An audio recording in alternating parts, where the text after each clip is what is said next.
आइए दोस्तों, जानते हैं जो वो व्यक्ति शराब पीता है उसके बारे में भागवत गीता में क्या लिखा गया है। यदि ऐसा है तो आखिर शराब किसके लिए बनाई गई थी, जानेंगे इस वीडियो में। इसीलिए यह कथा लास्ट तक जरूर देखना। बहुत समय पहले एक छोटे से गांव में रामदास नाम का एक साधारण व्यक्ति रहता था। वह अपने धर्म और ईमानदारी के लिए पूरे गांव में जाना जाता था। रामदास के जीवन का हर दिन भगवत गीता के उपदेशों का पालन करते हुए बीतता था। वह प्रतिदिन सुबह जल्दी उठता, स्नान करता और फिर भगवान श्री कृष्ण की पूजा करता। उसके बाद वह गीता का पाठ करता और भगवान से मार्गदर्शन की प्रार्थना करता। उसकी जिंदगी बहुत ही साधारण और सादगी से भरी हुई थी, लेकिन उसमें एक अनुशासन और समर्पण था जो उसे बाकी लोगों से अलग बनाता था। रामदास के लिए गीता सिर्फ एक धार्मिक ग्रंथ नहीं थी, बल्कि जीवन जीने का एक तरीका थी। उसे विश्वास था कि गीता के श्लोकों में जीवन की सभी समस्याओं का समाधान छिपा है। उसमें वर्णित आत्मसंयम, मन की शुद्धता और कर्म का सिद्धांत उसके जीवन का आधार थे। रामदास मानता था कि मनुष्य का सबसे बड़ा धर्म आत्मनियंत्रण और अपने कर्तव्यों का पालन करना है। वह गीता के एक श्लोक योग कर्मसु कौशलम को अपने जीवन का मंत्र मानता था, जिसका अर्थ है योग का अर्थ अपने कर्मों में कुशलता से है। इस मंत्र का पालन करते हुए वह अपने कार्यों को पूरी निष्ठा और ईमानदारी से करता था। गांव में रामदास का आदर किया जाता था। लोग उसकी सादगी और धर्म के प्रति उसके समर्पण की प्रशंसा करते थे। अगर गांव में किसी के साथ कोई समस्या होती तो लोग उसके पास सलाह लेने आते। रामदास गीता के श्लोकों के माध्यम से उन्हें राह दिखाता और हर किसी को सच्चाई, ईमानदारी और कर्तव्य के मार्ग पर चलने की प्रेरणा देता। उसके उपदेश गांव के लोगों के जीवन का एक महत्वपूर्ण हिस्सा बन गए थे और वह हर किसी के लिए प्रेरणा का स्रोत बन गया था। एक दिन कुछ पुराने मित्र जो बहुत समय पहले गांव छोड़कर शहर में बस गए थे, अचानक गांव लौटे।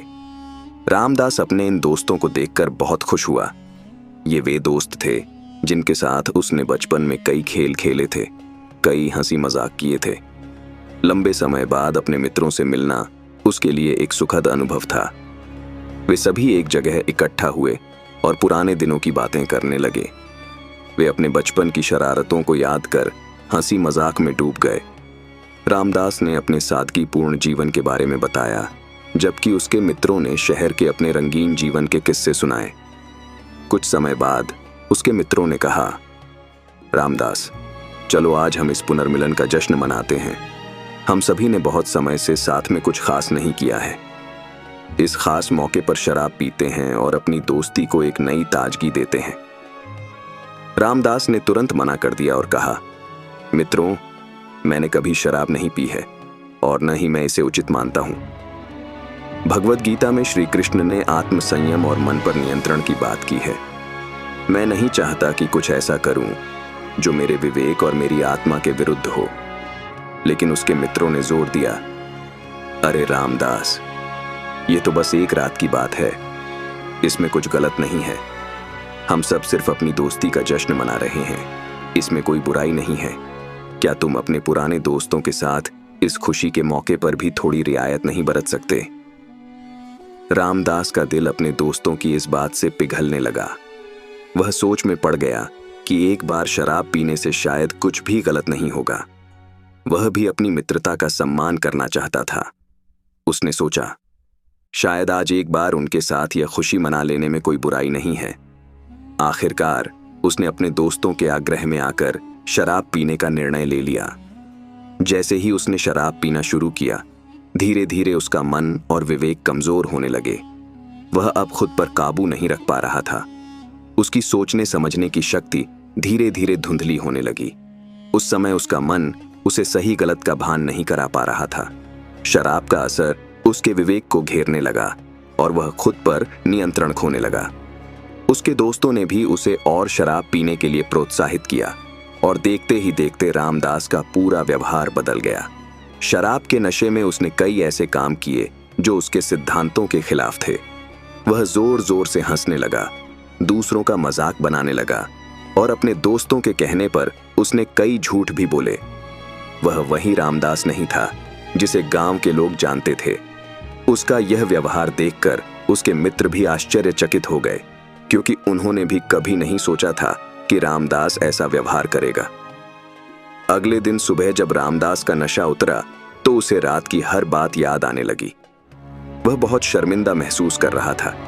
उसे अपने आप पर घृणा हो रही थी कि उसने अपने सिद्धांतों और गीता के उपदेशों का उल्लंघन किया।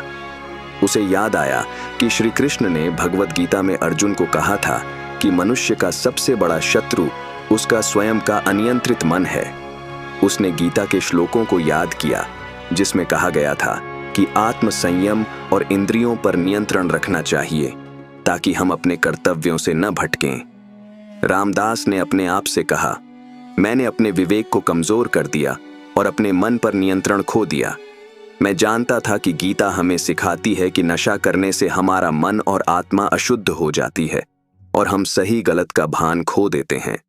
फिर भी मैंने अपने दोस्तों के कहने पर अपने सिद्धांतों को छोड़ दिया और अपने आदर्शों के खिलाफ कार्य किया।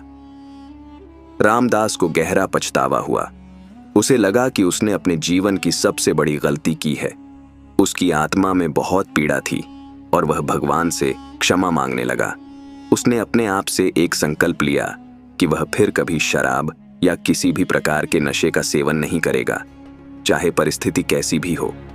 उसने निश्चय किया कि वह अपने जीवन के बाकी दिनों में गीता के उपदेशों का सच्चे मन से पालन करेगा और आत्मसंयम का उदाहरण बनेगा। रामदास ने फिर से गीता का पाठ करना शुरू किया और अपने मन को शुद्ध करने के लिए प्रार्थना की। वह गांव के लोगों के बीच वापस गया और अपनी गलती के बारे में उनसे साझा किया। उसने सभी को समझाया कि नशा व्यक्ति के विवेक को कमजोर कर देता है और हमें अधर्म की ओर ले जाता है।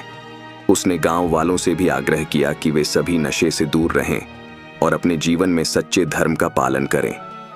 रामदास की इस घटना से गांव के लोग भी प्रभावित हुए और उन्होंने भी यह संकल्प लिया कि वे नशे से दूर रहेंगे और गीता के उपदेशों का पालन करेंगे।